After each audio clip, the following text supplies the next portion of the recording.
This is an MKBHD response video, more or less. So why not start it off with the classic for the mics. Hello everybody. So this is not actually a video that I expected to want to make, but I woke up this morning to the news of Nothing, which is just the 2023-2022 version of Essential. I woke up to the news of them having iMessage on Android. And I want to talk to you about why MKBHD is right and Nothing is correct, but not to the point that you think they are. Obviously, we've been wanting iMessage on Android for a long time. I got my first Android phone in 2014, I believe, 2013, I think it was an LG G3. And immediately, the first thing I searched for was iMessage for Android, because why wouldn't it be available to Android users? And I couldn't find it. So I started doing my research and looking up articles and trying to read up on it and how to do it. Maybe there's a way to hack around it. Figuring at this point, iMessage has been around for almost a decade.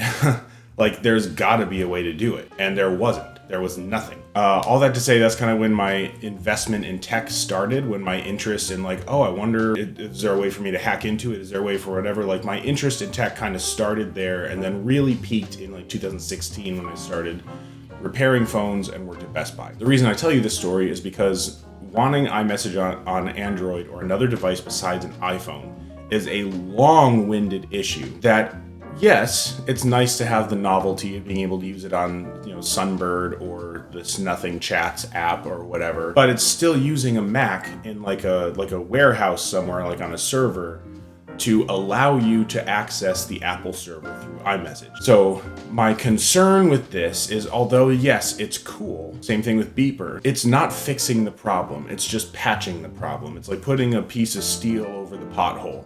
Yeah, it fixes it with relatively, small amounts of change to your route on the road, but it doesn't fix the problem. The deeper problem is that iMessage is a really, really good messaging app.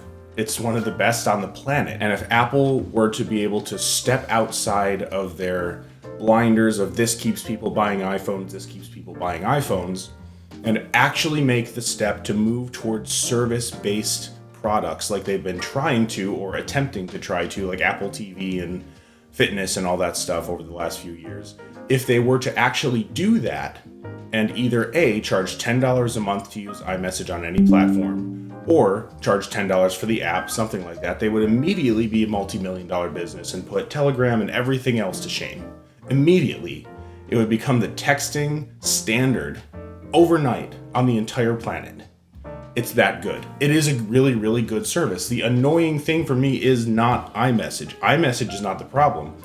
The lock-in, pretentious attitude behind iMessage that says we are better than everyone else. If you don't have a blue message, you aren't included. That's the problem.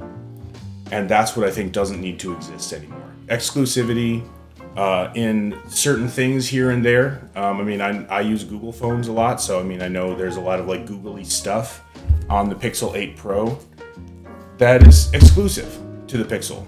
The Last of Us is exclusive to PS5. Halo has always been exclusive to Xbox. Like, a little bit of exclusivity is good and helps a company. But when the scales rebalance, and it's not like people are buying Xbox because we have Halo, and no one's playing Halo because they don't want to buy an Xbox, then it's time to change. There's a certain point in culture, and it's a bit ethereal. You just kind of have to, have a pulse on the community, I think. And that time for iMessage has passed. The time of iMessage exclusivity, helping to sell iPhones because you didn't have to pay for extra text messages. That was a thing back in the day that no one remembers. iMessage fixed that problem. It served you as much as it was exclusive. But now it's a great messaging service, but it doesn't actually serve its customers anymore, which is why they have to retort to bullying or locking people in with it. So all that to say, use an iPhone, use an Android phone, I don't care. I don't give a crap. I sell them every day. I sell both every day, both and. But I think the harassment towards non-Apple users or the inability to, just download another app like they do in another country or using WhatsApp or that kind of thing is old news. And I think it's time to change that. And even though Sunbird and Beeper and the Nothing Chats app are really cool, they don't actually fix the deeper problem, which is that exclusivity of these features, whether or not you go iMessage or RCS, is past its prime. That's my thought. Let me know if you agree with me. I know this is kind of a hot topic, especially just in the US, actually. It's really doesn't make any difference to anyone else. Let me know what you think. And maybe I'll follow up with this if I didn't explain something well.